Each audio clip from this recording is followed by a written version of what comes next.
오늘 우리에게 주신 말씀은 역대하 5장 1절에서 14절입니다.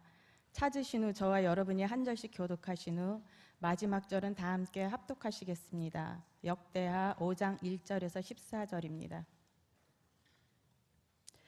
솔로몬이 여호와의 전을 위하여 만드는 모든 일을 마친지라. 이에 솔로몬이 그의 아버지 다윗이 드린 은과 금과 모든 기구를 가져다가 하나님의 전 곳간에 두었더라.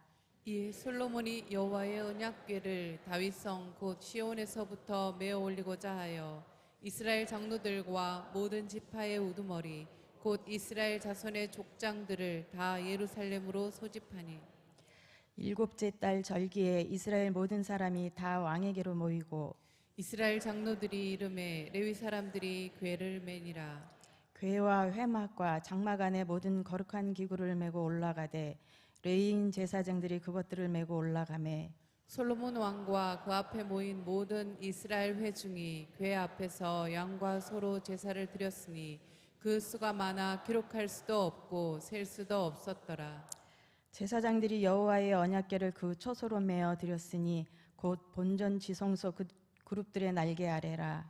그룹들이 궤 처소 위에서 날개를 펴서 궤와 그 채를 덮었는데 그 채가 길어서 궤에서 나오므로 그 끝이 본전 앞에서 보이나 밖에서는 보이지 아니하며 그 궤가 오늘까지 그곳에 있으며 궤 안에는 두 돌판 외에 아무것도 없으니 이것은 이스라엘 자손이 애굽에서 나온 후 여호와께서 그들과 언약을 세우실 때에 모세가 호렙에서 그 안에 넣은 것이더라.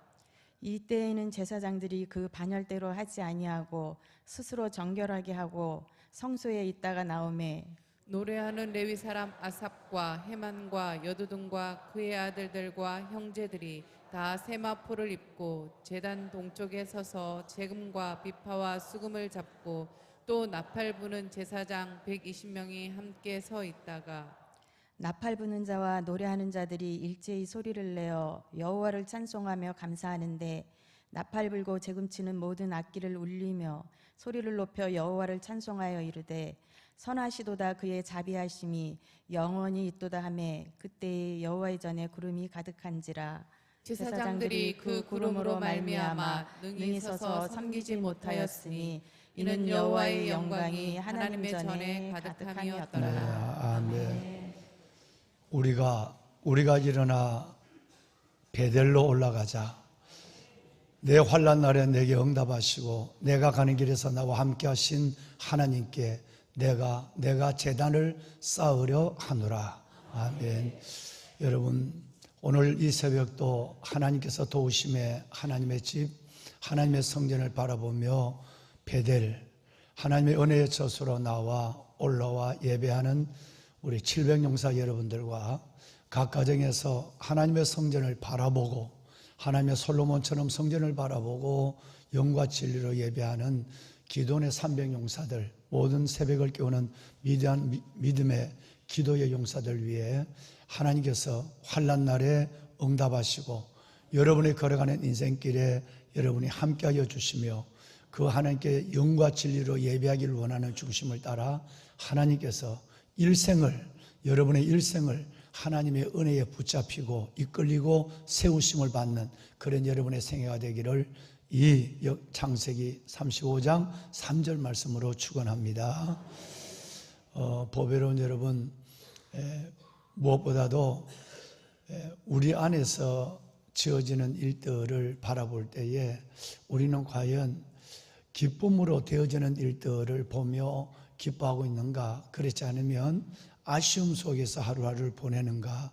라고 하는 질문을 우리 가슴 속에 가지고 하나님의 주신 그 소중한 시간에 한날 한날을 살아갈 필요가 있습니다. 우리 사랑하는 귀한 믿음의 아들 우리 한경지 집사님이 오늘 눈물로 기도했습니다마는 이 어두운 죄악의 세상 가운데서 그리스도의 전병으로 하나님의 사람으로 살아갈 때에 내 안에는 무슨 기쁨이 있는가? 내가 세상 사람들처럼 받는 기쁨을 추구하며 받는 기쁨에 도취되어서 살아가고 있는가? 아니면 좀 더 다른 차원의 기쁨, 주는 기쁨이 내 안에서 얼마나 느끼고 있었는가? 이것은 꼭 교회를 다니지 않아도 이 주는 기쁨을 가지고 살아가고 있는 불교 신자도 많고요. 자선을 베풀고 자비를 베푸는 불교 신자도 많고, 여러분 CBMC 실업인들과 옛날 같으면 로타리 클럽 여러분 이런 좋은 일을 하는 그런 단체들도 많습니다. 테이킹의 기쁨에서 주는 기쁨을 가지고 살아가는 것, 여러분 이것도 굉장한 차원의 은혜를 알고 행복을 아는 기쁨이라고 생각하죠. 그러나 그것보다도 우리에게는 그 차원과 받는 기쁨과 또 베푸면서 드리면서 받는 기쁨보다 또 다른 기쁨이 있어야 되는데, 어제 말씀을 드렸지만 그것은 비커밍이에요. 여러분 이것은 뭔가 변화로 오는 기쁨, 되어짐으로 말미암아 내가 얻을 수 있는 기쁨, 이 기쁨이 내 안에서 이루어지지 않는다고 한다면, 여러분 왜 이게 바뀌어졌죠? 방송실 여러분 이것이 내게 이루어지지 않는다고 한다면, 이 기쁨이 내게 없다고 한다면 우리에게는 주님과 동행하는, 주님 안에서의 나를 통해 이루어가기 원하는 행복을 느끼지 못하는 거예요. 여러분 내가 기도가 안 되던 내가 비커밍 기도가 돼야 돼요. 기도 안 하던 사람이 기도하는 사람으로 변화가 와야 하고요. 또 여러분 그 기도 안에서 안 되던 일들이 되어지는 일들을 경험하는 간증이 내 안에 이루어져야만 해요. 그리고 연약한 믿음에서 그리스도의 장성한 분량에 이르도록 성장하는 비커밍, 여러분 되어지는 변화하는 그 변화가 내 안에서 경험되어져야만 하는 거예요. 이거는 굉장한 기쁨이고, 이 기쁨은 하나님이 너무너무 원하고 성령님이 춤추는 기쁨이에요. 우리 안에 이런 기쁨이 많아져야 돼요. 솔로몬의 성전은 BC 966년부터 BC 959년까지 7년 동안 지어졌어요. 그러니까 7년 동안 지어지는 이 성전의 작업은, 실질적 작업은 다윗이 했고, 그리고 그 성전을 직접 지은 사람은 아시는 대로 솔로몬이었어요. 966년에서 BC 959년까지 7년 동안 이 성전을 지어놓고, 어제와 오늘 보신 여러분 오늘 이 역대하 5장의 말씀에 보시면 이제 그 성전 안에 성전 안에 성구들을 지금 이제 넣는 일들을 지금 하고 있는 것입니다.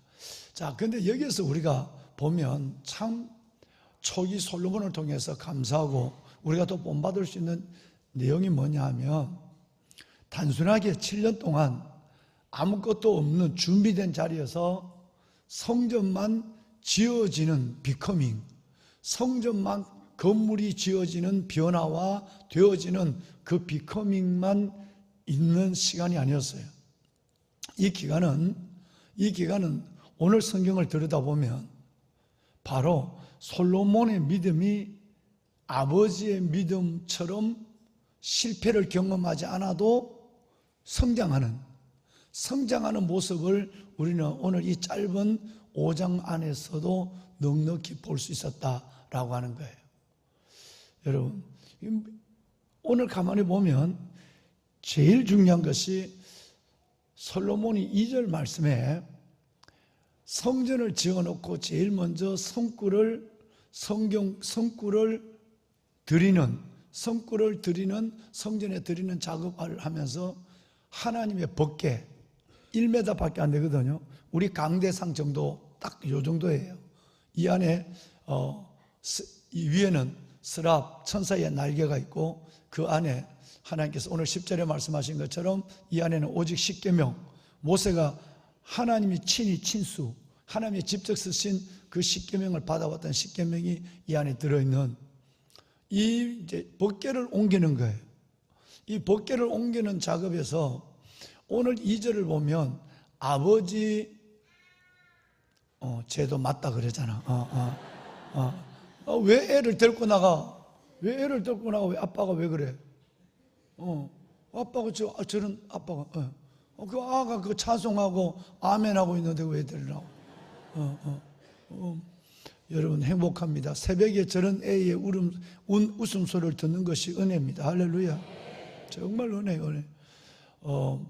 그런데 이 법궤를 옮기는 과정에 아버지와 다른 비커밍, 믿음의 성장을 보는 거예요. 아버지는 실패를 통해서 2절을 같은 일을 했어요. 뭔 얘기냐면 이따 보시겠습니다만 법궤가 기럇 야림에서 다윗 성으로 옮겨질 때에 아버지는 이 2절의 절차를 하지 않았거든요. 그저 제사장이나 레위 사람들이나 장로들이나 족장이나 수장, 여러분 이런 사람들과 전혀 의논하지 않고 내 생각대로, 그러니까 교육을 훈련을 안 받으면 늘 다듬어지지 않는 하나님의 신앙이 고집이 되어서 하나님을 거르치게 하는 경우를 많다는 것을 보여준 사건이 다윗의 실수였어요. 이런 이전의 과정이 없이 다윗이 그냥 자기 마음대로 새 수레를 만들고 자기 마음대로 3만 군사를 모으고 하나님의 법궤를 고앗 자손에 의해서 메어야 되는데 법궤를 새 수레에 싣고 오다가 사고가 났어. 여러분 우사가 죽었어요. 그래 갑자기 이것을 너무너무 당황해서 지가 잘못한 것도 모르고 다윗이 자기 잘못도 모르고 화를 내고 급하게 이 법궤를 오베데돔의 집에 그냥 집어넣어버리는. 그러고 나서 석 달 동안 공부하고 오베데돔의 집에서 다윗의 집으로 석 달 후에 다시 올릴 때는 이 절차를 하는 거예요. 새 수레를 짓는 것이 아니라 믿음의 리더들을 다 모으고 의논하고 그리고 고앗 자손에서 법궤를 메고 그리고 다윗성으로 올리는 거예요. 비커밍이라고 하는 영적 성장은 꼭 내가 경험하지 않더라도 다른 사람의 믿음의 흔들림, 다른 사람의 믿음의 실패, 다른 사람의 그 영적 시험들을 바라보면서도 내가 타산지석으로 삼아서 나의 교훈으로 삼고 나는 믿음이 바른 모습으로 성장해 가는 것은 지혜자의 삶의 모습이에요. 여러분 그렇게 되셔야 돼요. 꼭 실패를 통해서만 배우는 것이 아니라 다른 사람의 경험을 통해서도 나는 배울 수 있어야 되고 책을 통해서도 배울 수 있어야 되고 때로는 그것이 아니면 세월을 통해서라도 우리는 하나님의 교훈을 받아가는 사람이 되어야 되는 것이죠. 솔로몬이 지금 이 아버지의 실패를 거듭하지 아니하는 이 모습을 보는 거예요. 여러분 오늘 읽으신 말씀에 보면 4절에 한 번, 5절에 두 번, 7절에 한 번, 4번이나 하나님의 법궤를 메고 메어 올리되 라는 말이 계속 나와요. 이것은 솔로몬이 아버지의 실패를 통해서 옆에서 보면서 하나님의 법궤는 레위기의 말씀대로 하나님의 법궤는 메어야 되고 우리 아버지의 실수가 내 안에 있어서는 안 되겠다는 것을 보여준 사건이 오늘 어제와 오늘 읽으신 4절과 5절과 7절에 메고 메어서 메어 올리니 라는 여러분 4번이나 반복되는 이 말씀이 그것을 증명해 주고 있습니다. 우리의 믿음은 이렇게 하나님 안에서 하나님께서 우리에게 주시는 놀라운 지혜로 그리고 우리 믿음은 바르게 건강하게 성장하는 믿음의 소유자가 되어야 될 줄로 믿습니다. 단순하게 건물만 지어지는 것이 아니라 초기 솔로몬의 믿음이 아름답게 세워졌다는 한 단면을 우리에게 보여주고 있는 내용을 함께 나눴다는 얘기예요. 자, 그렇다면 이참에 하나님의 이 법궤가 믿음이 없을 때 어떤 수욕을 당하고 하나님의 이 법궤가 하나님 안에서 어떤 역사의 과정을 통해서 오늘 솔로몬 성전에까지 지성소까지 들어오게 된 그 과정이 주는 역사적 교훈을 우리는 한번 사무엘상으로부터 사무엘하 그리고 역대상으로부터 역대하까지에 있는 내용을 잠시 한번 이렇게 스크랩을 한번 좀 해볼 필요가 있는 것이에요. 이 법궤의 이동 통로를 보면 방송실 띄워주세요. 법궤의 이동 통로를 보면 제일 먼저 실로예요.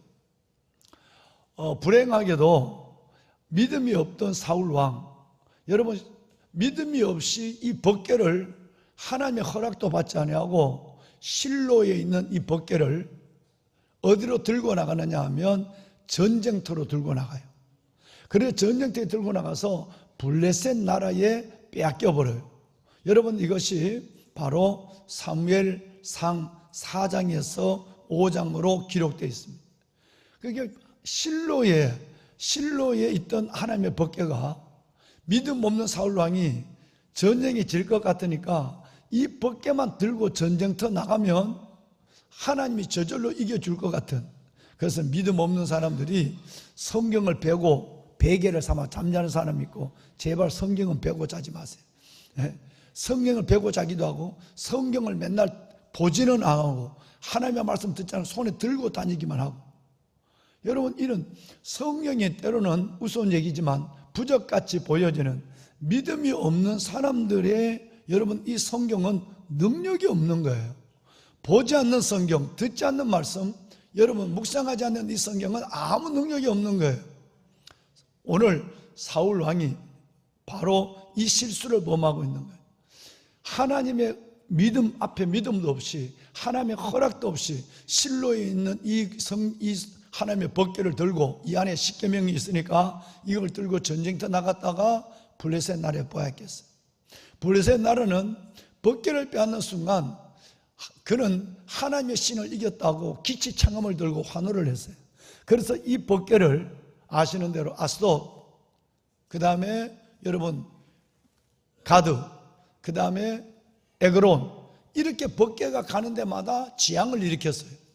그래서 이 법궤를 한 20년 동안이나 에그론에다가 방치를 해뒀다가, 그래서 도저히 하나님의 법궤가 이제는 이 자기 진영으로 돌아와서 이제는 하나님을 이겼다라고 하는, 하나님을 모독하는 이들이 하나님 앞에 재앙을 당하니까 드디어 이 법궤를 바로 블레셋 땅, 즉 정확하게 얘기하면 에그론에서 수레에다가 금지 독종 5마리를 싣고 그 법궤를 수레에 올려서 새끼가 있는, 송아지가 있는 이 어미소 둘을 여러분 수레에 메워서 아무도 모으는, 이끄는 사람이 없이 이 법궤를 이스라엘 나라의 국경지역, 여러분 베세메스로 보내게 되는 거죠.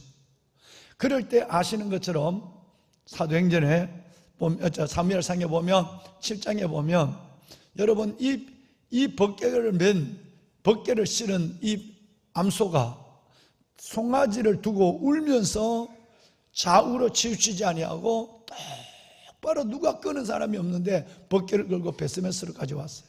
그래서 베스메스 사람들이 타작을 하다가 너무너무 감사해서 그것을 법궤를 받아들였어요. 그래서 어디 갖다 놨느냐 하면 기란 야림 오벳 에돔의 집에다가 법궤를 여러분 안치를 시켰어요.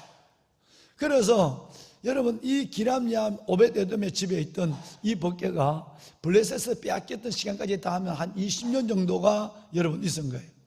그래서 드디어 다윗이 왕이 되었을 때 제일 먼저 이 기란야림 오벳 에돔의 집에 있던 이 법궤를 아까 얘기했지만 하나님 앞에 묻지도, 성경을 여러분처럼 보지도 공부하지도 아니하고 그냥 자기 생각과 고집과 주관으로만 이 법궤를 다윗성으로 메어 올리다가 말씀드린 것처럼 우사가 죽는 큰 어려움을 당해요.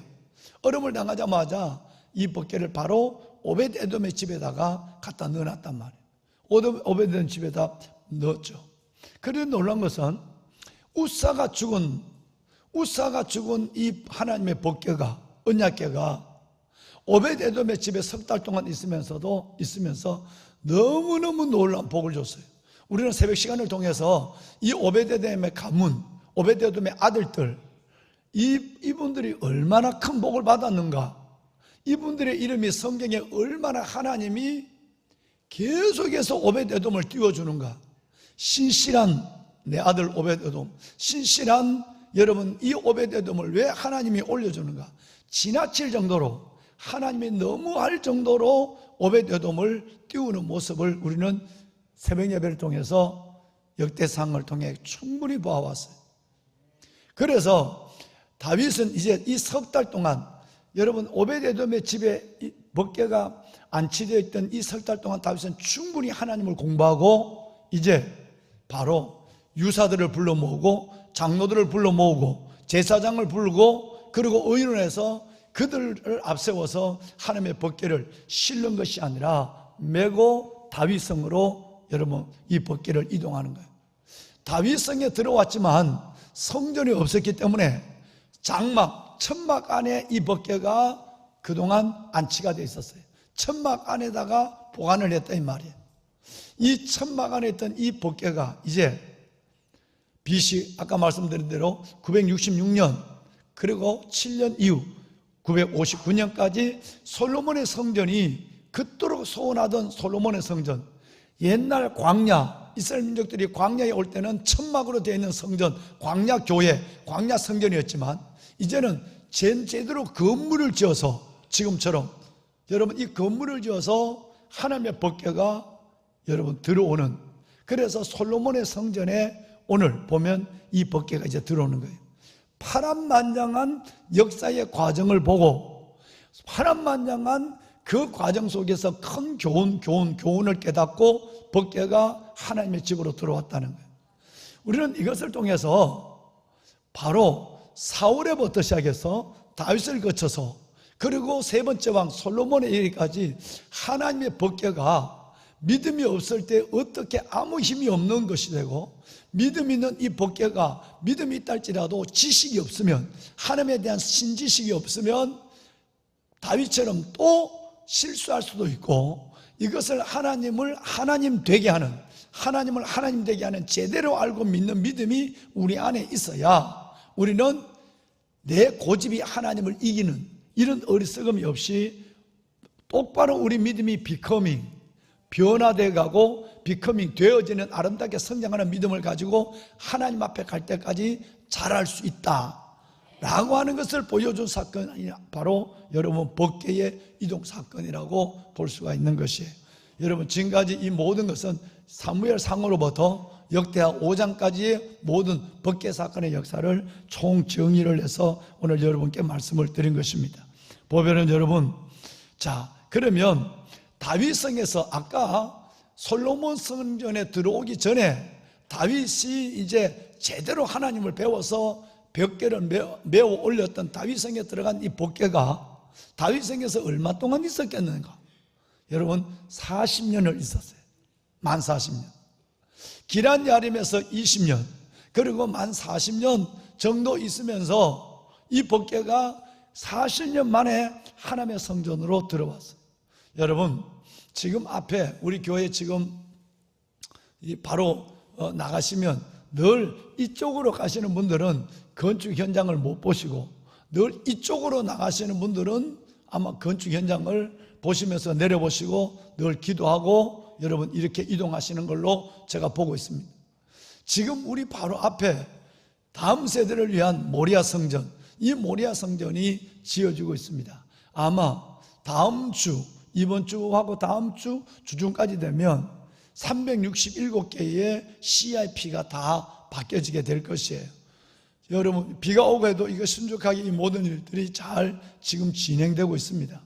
어마어마한 이 공사가 진행되고 있고, 이게 진행되고 나면 그러고 나서는 흙막이를 해놓고 땅을 파내고 지하에 이제 콘크리트 이제 여러분 타설 작업을 이제 해가게 되는 것입니다. 그게 되고 나면 여러분 지하가 완전히 끝나고 나면 10월 말이나 11월부터는 이제는 지하에서 지상으로 올라가는 작업이 진행이 되게 될 것입니다. 이 공사가 잘 진행되고 있어요. 우리는 이 공사가 진행되는 모습을 그래도 계단에서 바라볼 수 있는 위치가 되어 있단 말이에요. 이걸 바라보면서 단순하게 모리아 홀이 여러분 이 지하로부터 올려져 가는 비커밍, 지어지는 변화와 여러분 이루어지는 역사만 보는 것이 아니라 모리아 홀이 지어지면서 우리 안에 우리의 믿음도 새로워지는, 우리의 저와 여러분이 정말 이렇게 보배로운 여러분 37 기도 용사 여러분을 통해서 우리의 기도가 먼저 돼야 돼. 기도가 먼저 돼야 되고, 그 다음에 우리의 헌신이 이 안에 함께 일어나고, 우리의 기도뿐 아니라 우리의 물질, 하나님께 드린 예물, 이 모든 일들이 함께 같이 되어지면서 진짜 건물만 세워지는 것이 아니라 다음 세대를 세우는 하나님의 비전이 우리 안에서 실현되고, 그리고 이 안에서 하나님의 오늘 마지막 부분에 본 하나님의 큰 영광이 임하는 그런 거룩한 성전으로 지어줄 수 있기를 소원합니다. 꼭 여러분 새벽마다 이 일을 두고 기도해 주시고, 그리고 여기에서 다음 세대가 한국교회를 살리는 기적의 역사가 이것을 통해서 모리아 성전을 통해서 솔로몬 성전처럼 영원히 기업비적인 역사가 일어나는 우리 교회, 이 다음 세대에 하나님의 귀한 성전이 될 수 있도록 여러분 간구해 주시기를 바랍니다. 자, 보배는 여러분, 자, 이제 그렇다면 10절 말씀을 다시 한번 보겠습니다. 10절 말씀을 잠깐 볼까요? 자, 10절 말씀 상반절만 보시면 이제 법궤가 그래서 그런 과정을 통해서 솔로몬 성전에까지 제자리에 왔단 말이에요. 왔는데 이 솔로몬 성전 안에 지성소에 들어있는 이 법궤 안에 무엇이 있느냐라고 할 때 그 궤 안에는 두 돌판 외에는 아무것도 없으니 라고 됐어요. 여러분이 지금 비전 통독을 하고 계시죠? 비전 통독을 하고 계시는데 여러분을 혼란하게 하는 일들이 있단 말이에요. 자, 여기에는 궤 안에는 이 법궤, 언약궤, 시온좌, 증거궤 이 안에는 10계명밖에 없다라고 되어 있는데 히브리서 9장 4절 말씀에 보시면 또 아니에요. 여러분, 그 법궤 안에는 세 가지가 있다고 얘기를 하고 있는 거예요. 예. 그 언약궤 안에는 만나를 담은 금 항아리, 이스라엘 민족들이 광야에서 먹었던 만나 항아리, 영원히 기념될 거, 하늘에 내려준 만나 항아리와, 그리고 아론이 어디서 소리가 자꾸 나오는데 어느 소리가 자꾸 나와요? 여러분, 아론이 자기의 리더십의 도전을 받을 때 하나님이 그 아론의 쌍난 지팡이에서 싹이 나게 한 아론이 됐던 쌍난 지팡이가 여러분 그 언약궤 안에 있었다, 이렇게 말하고 있어요. 그러니까 만나 항아리, 아론의 쌍난 지팡이, 10계명, 여러분 이 세 가지가 있었다라고 히브리서 9장은 말하고 있어요. 그럼 성경이 뭔가 틀렸다, 착오가 있다는 것을 우리에게 보여주고 있는 거죠. 오직 오늘 읽으신 10절 안에는 만나 항아리 밖에는 아무것도 없다라고 단정하고 있고, 같은 성경 히브리서 9장 4절에는 3개가 들어있다라고 말씀하고 있어요.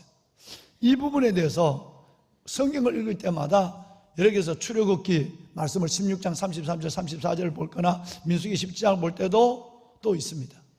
자, 여러분, 이것은 무슨 얘기냐면 이 부분에 대해서 여러 가지의 해석들을 우리는 추정할 수 있어요. 제일 먼저는 본래는 이 법궤 안에 아론의 쌍난 지팡이, 그리고 만나 항아리, 그리고 히브리서에서 말씀한 무엇보다도 하나님이 직접 손으로 쓰신 10계명 돌판, 이것이 들어있었는데 이 법궤가 블레셋 나라에 빼앗기고 여러분 온 블레셋 이방인의 땅에 다니면서 두 가지가 없어졌다.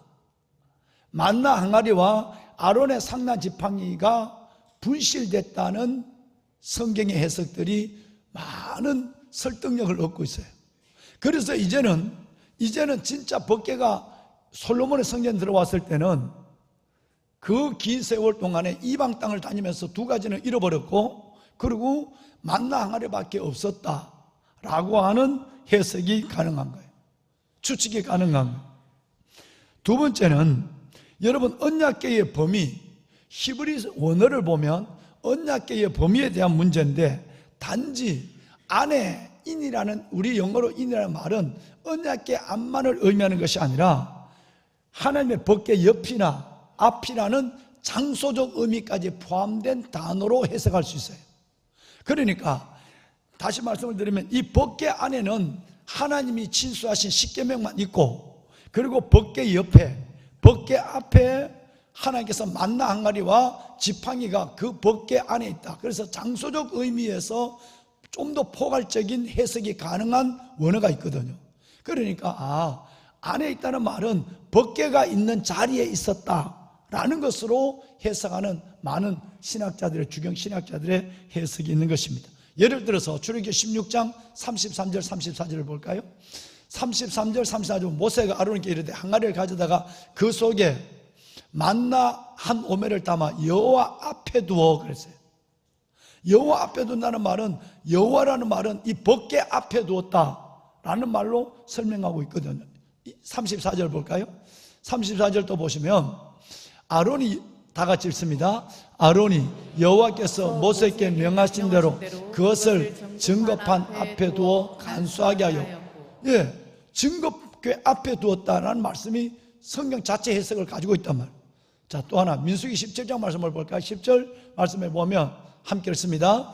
여호와께서 또 모세에게 이르시되 아론의 지팡이는 증거궤 앞으로 도로 가져다가 거기 간직하여 반역한 자에 대한 표징이 되게 하여 그들로 내게 대한 원망을 거치고 죽지 않게 할지니라. 여러분, 이 두 말씀의 근거가 보면 우리는 벗개 안이라고 하지만 그 안이라는 의미는 여러분 그 앞에라는 의미, 옆에라는 의미, 인이라는 의미를 다 포함하고 있는 거예요. 그렇게 해서 이것을 본다. 그래서 이 두 신학의 이름은 그건 천국 가봐야 알아요. 이거 지금 팽팽합니다. 이 두 가지는. 뭐가 맞다고 말하기 어려운 거예요. 그런데 하나는 뭐냐면 분명한 거는 솔로몬 성전에 그 과정을 통해서 옮겨는 벗개, 그 벗개 실질적 이 안에는 뭐밖에 없다? 하나님의 십계명밖에 없다라고 하는 거예요. 자, 이 얘기는 내일 이어지도록 하겠습니다. 기대하시라 개봉박두. 이제 이 얘기는 내일 이어가도록 하겠습니다. 여러분, 자, 중요한 것이 이것입니다. 우리는 실패를 통해 배우는 것도 있지만 하나님의 말씀을 잘 배워서 이제 가을학기 교육이 시작이 됐어요. 디다케, 교육을 통해서 하나님을 알아가는 믿음의 고상한 지식이, 성경이 말한 고상한 지식이, 바울이 말한 이 고상한 지식에 더해져야 돼요. 그래야 내 고집이 하나님을 이기는 이상한 일이 일어나지 않는다는 거예요. 하나님을 알아가는, 새벽마다 하나님을 알아가는 보배로운 3.7기도 용사 여러분이 되시기를 바랍니다. 두 번째, 하나님 정말 하나님께서 이 베델에서 만나주시고 응답하시고 도와주시는 하나님을 새벽마다 경험하게 하여 주옵소서. 지어지는 모리아 성전, 이 모리아 홀, 이 성전을 통해서 우리도 오늘 우리가 본 이 하나님의 똑같은 영광을 우리 다음 세대의 성전들을 통해, 이 안에 성전이 4개나 들어가니까 성전들을 통해서 하나님 우리가 이 영광을 보게 하여 주시옵소서. 손을 들겠습니다. 자, 주님을 우리 한번 3번 부르고 함께 기도할 때 성단에 나와서 기도할 분들은 기도하시길 바랍니다. 주님을 3번 부릅니다. 주여 주여 주여.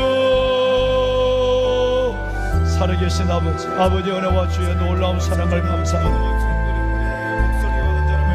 오늘 또 하나님이여 거룩한 새벽 우리가 일어나 베델로 올라가자. 내 환난 날에 나와 내게 응답하시고 내가 가는 길에서 나와 함께 하신 하나님께 내가 거기서 제단을 쌓으려 하노라. 오늘 또 새벽 제단을 쌓는 3.7 기도 용사들, 하나님의 기도의 용사들 하나님의 기억하여 주옵소서.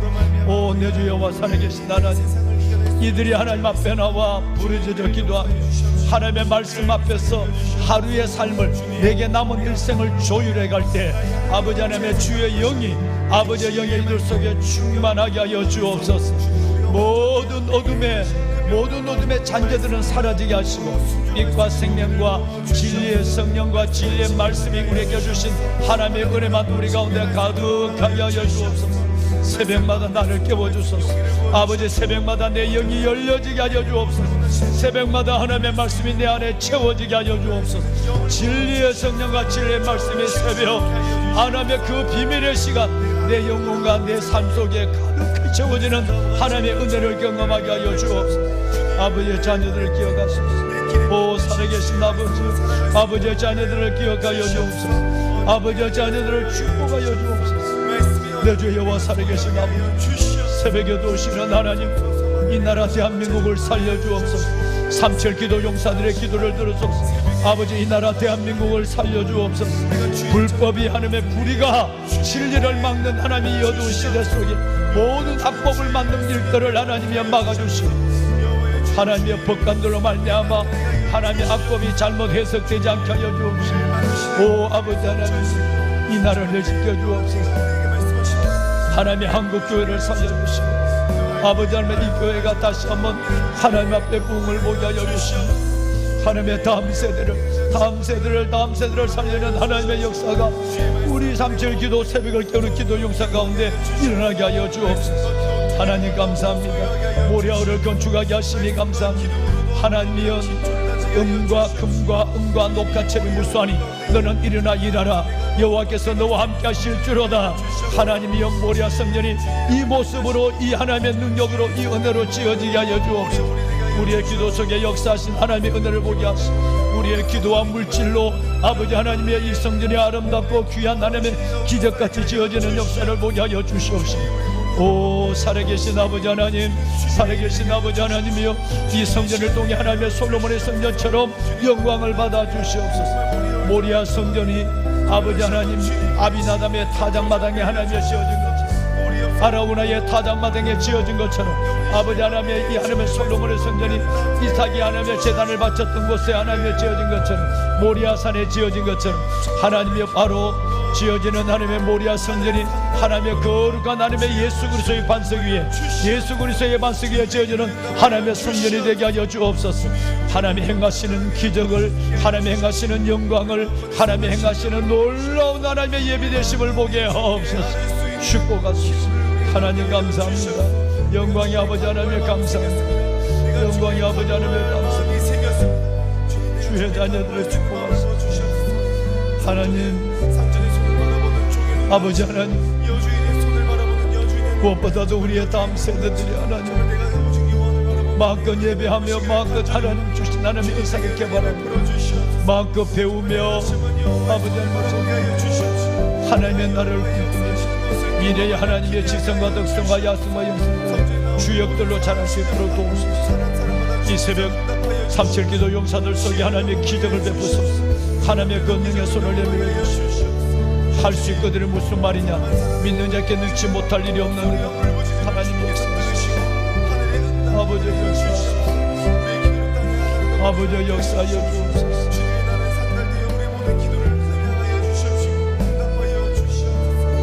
하나님이여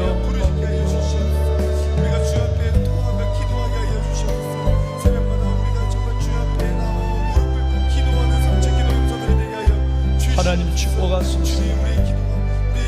아버지의 축복하소서.